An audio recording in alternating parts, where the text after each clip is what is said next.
Hi, I'm Susan Davis, Seattle Opera Costume Shop Manager, and I want to talk to you about the costumes for our upcoming opera, Amelia.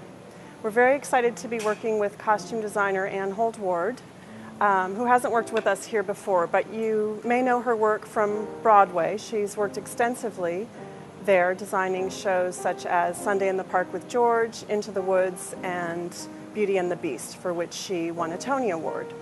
So Anne put together a research Bible with all the different time periods, including some of the personal photos from Gardner. So these are two photos of Gardner McFall as a young girl, and they really directly inspired the sketch that Anne drew for the character Amelia when we see her as the curtain opens. So here's this sketch, wearing her jumper dress, very traditional of the 1960s, and she's sitting on the front stoop singing a melody to the stars.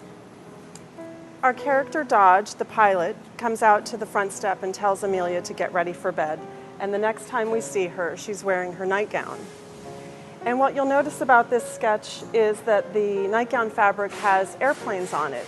Young Amelia, being adoring of her father, asked for her mother to choose a fabric that might have been used more for boys' pajamas than girls, but she wants to show her strong love and affection for her father by remembering him in her fabric of her pajamas. In the third scene in the opera, Amelia and her mother Amanda have returned to Vietnam. It's about 15 years after the father Dodge was lost in the war, and they return to the village where he was lost to find out what might have happened to him. Amanda and Amelia are dressed for the warm weather in Vietnam in their 1980s garments. Annie drew a range of sketches for all the villagers that we'll see in this scene. And because of the nature of the clothing being very simple and reflecting some cuts in Western dress, we're choosing to purchase some garments for these costumes, and we'll be dyeing them and distressing them, which is doing some aging.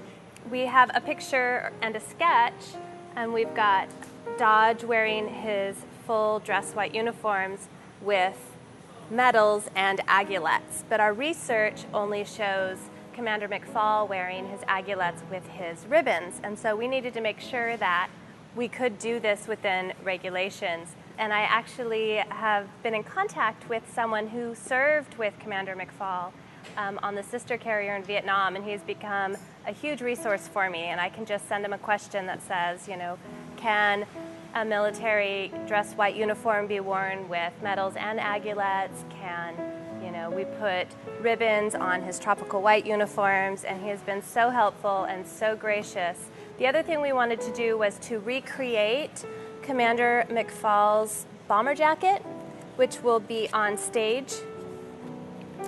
We don't have a sketch of it, but we wanted to he's got this great jacket that we've got research of, and we wanted to find as many patches as we could for this jacket.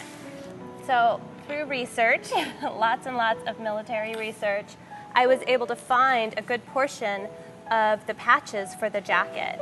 And we also were able to find a vintage military bomber jacket to put them on. We don't usually have a living librettist for many of our operas that we present, so having that deep connection to the story through somebody's personal family experience has made is making the process much richer for us, and I think we're all more dedicated to doing a really wonderful job on this beautiful new work, and we hope you enjoy the costumes. Thank you.